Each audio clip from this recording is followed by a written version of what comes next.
Hello everyone, welcome to textbook Bengali. তোমাদের সকলকে আরো একবার স্বাগত জানাচ্ছি টেক্সটবুক বেঙ্গলিতে।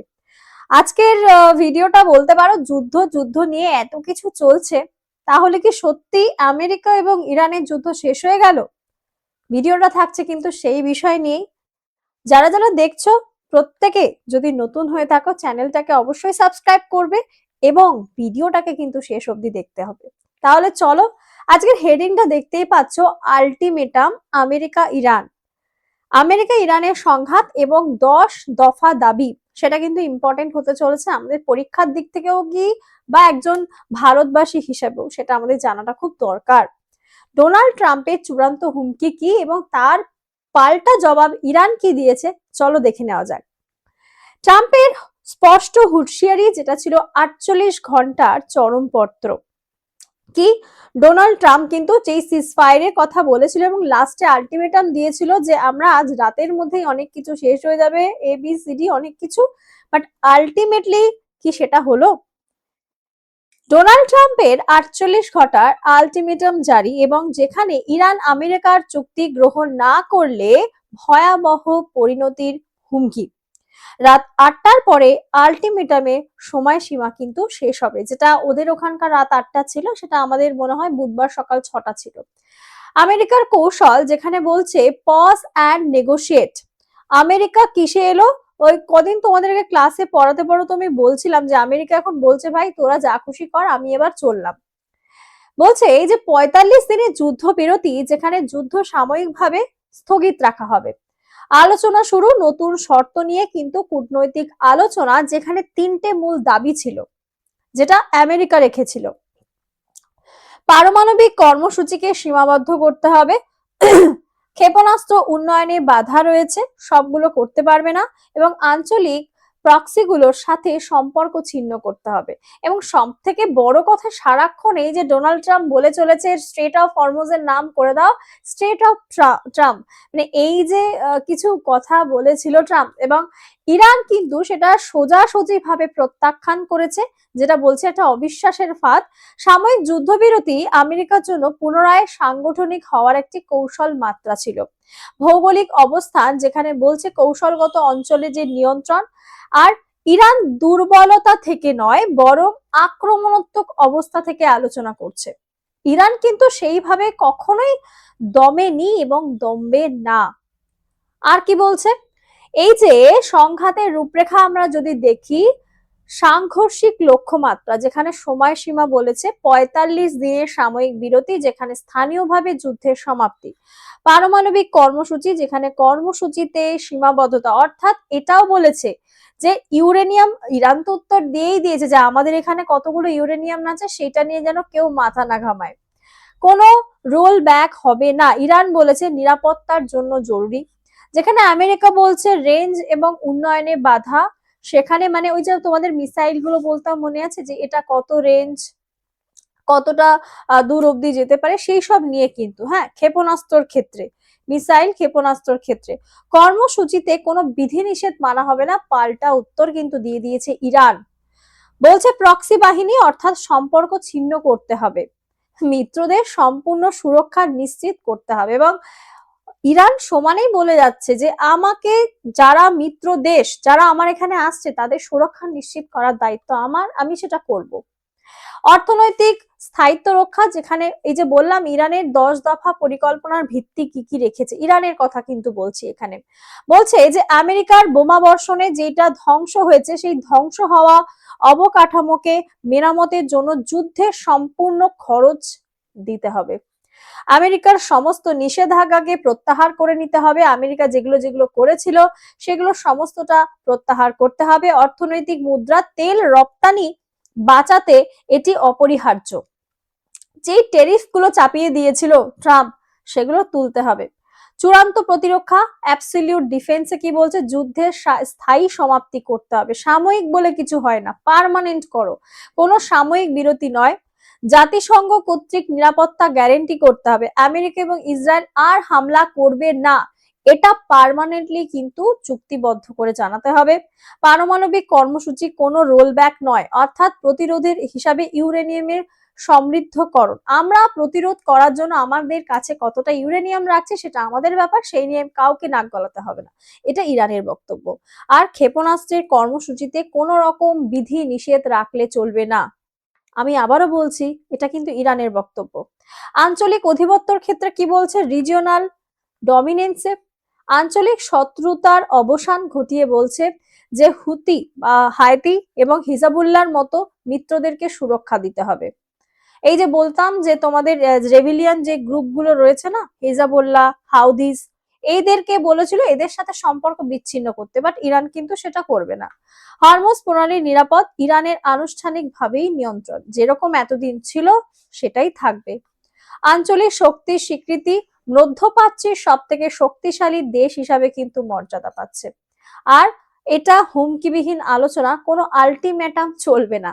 মানে যদি বেশি বাড়াবাড়ি করো তাহলে যুদ্ধের রাস্তায় এসো, আমরা কোন রকম মানে ওই রকম আপাততর জন্য ঠিক আছে এটা করলে হয়ে যাবে, এইসব চুক্তিতে আমরা যাচ্ছি না।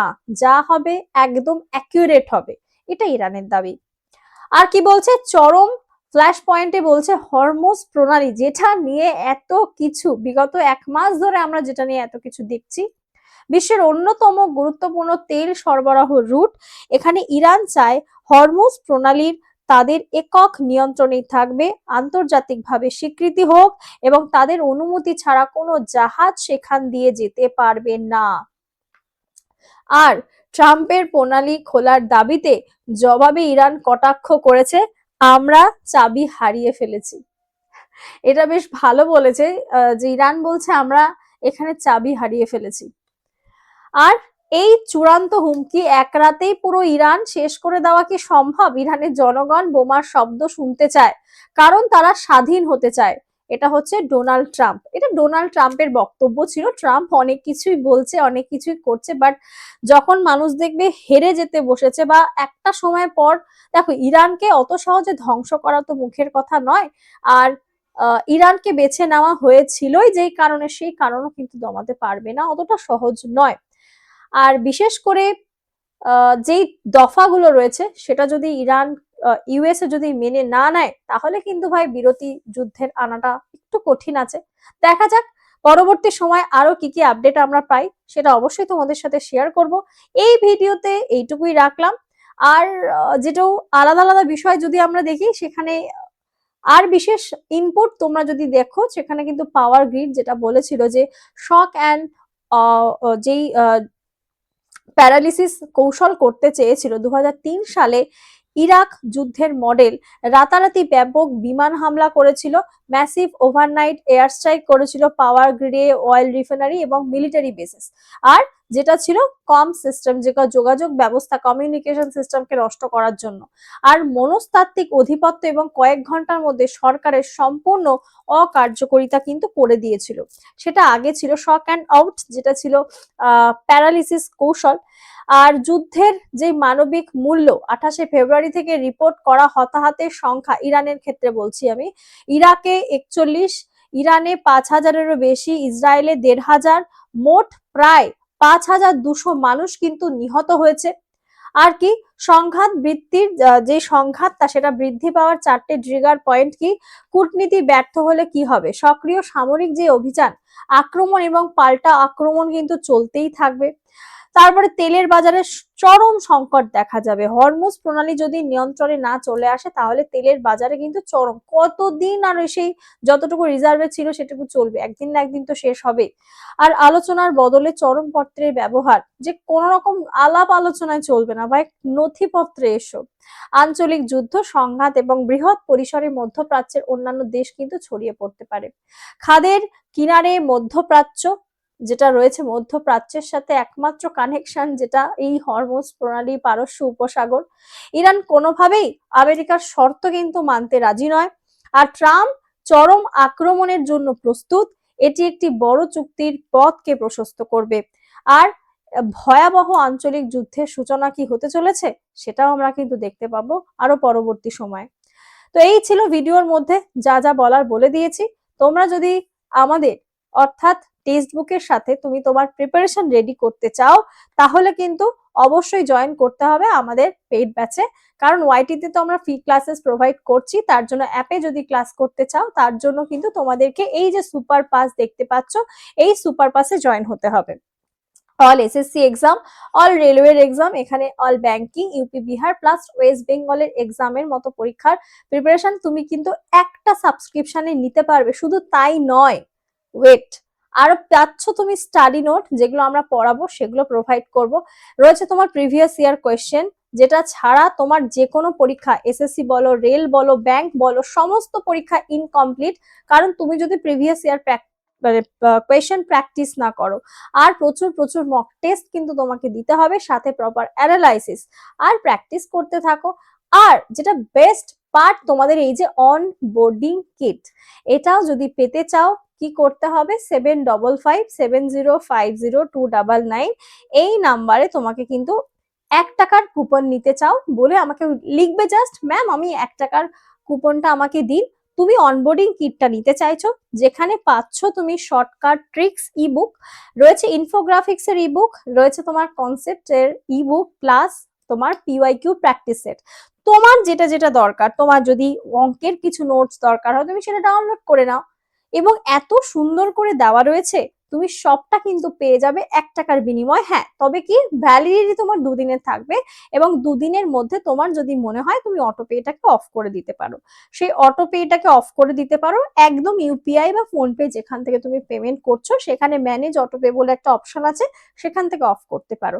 আর অনবোর্ডিং কিটটা কিভাবে পাবে, যখনই তুমি ব্যাচটা নিচ্ছ, তুমি লিঙ্ক থেকে পারচেস করার পরে কিন্তু দেখবে অ্যাপে আমাদের সুপার পাস বলে একটা অপশন আছে, সেই সুপার পাস থেকে যাবে, যে কোনো একটা ব্যাচ লিখে সার্চ করবে, ওয়েস্ট বেঙ্গল কনস্টেবলও লিখতে পারো, সেখানেই দেখবে এই যে গ্রিন কালারের ওপরের ওয়ালপেপার মতো দেওয়া রয়েছে অনবোর্ডিং কিট। আর কেউ যদি বেশিটা নিতে চাও, 3 মাসের জন্য পড়বে তোমার 529, 12 মাসের জন্য 1499 এবং 18 মাসের জন্য 1799 পড়ছে। কুপন কোড কিন্তু একটাই ইউজ করতে হবে, সেটা হচ্ছে NITI। আর ফোন নাম্বারটা তো বলেই দিয়েছি, 7557050299, এই নাম্বারে অবশ্যই যোগাযোগ করে নিও। এটা অফিসিয়াল টেলিগ্রাম, আর ভিডিওর লিঙ্কে আমার টেলিগ্রামের লিঙ্কটা দেওয়া রয়েছে। ভিডিওটা যদি ভালো লেগে থাকে, যেটা তোমাদের আমি চেষ্টা করছি সবসময় সমস্ত ইনফরমেশনের আপডেট দেওয়ার, যদি ভালো লাগে লাইক কিন্তু অবশ্যই করবে, চ্যানেলটাকে সাবস্ক্রাইব করতে ভুলো না, শেয়ার করো, প্রচুর প্রচুর কমেন্ট করে জানিও তোমাদের ভিডিওটা কেমন লাগলো। তাহলে আজকে আমি এখান থেকে তো আসছি, দেখা হচ্ছে তোমাদের সাথে আবারও নতুন কোনো ক্লাসে নতুন ভাবে। সবাই ভালো থেকো, সুস্থ থেকো, টাটা।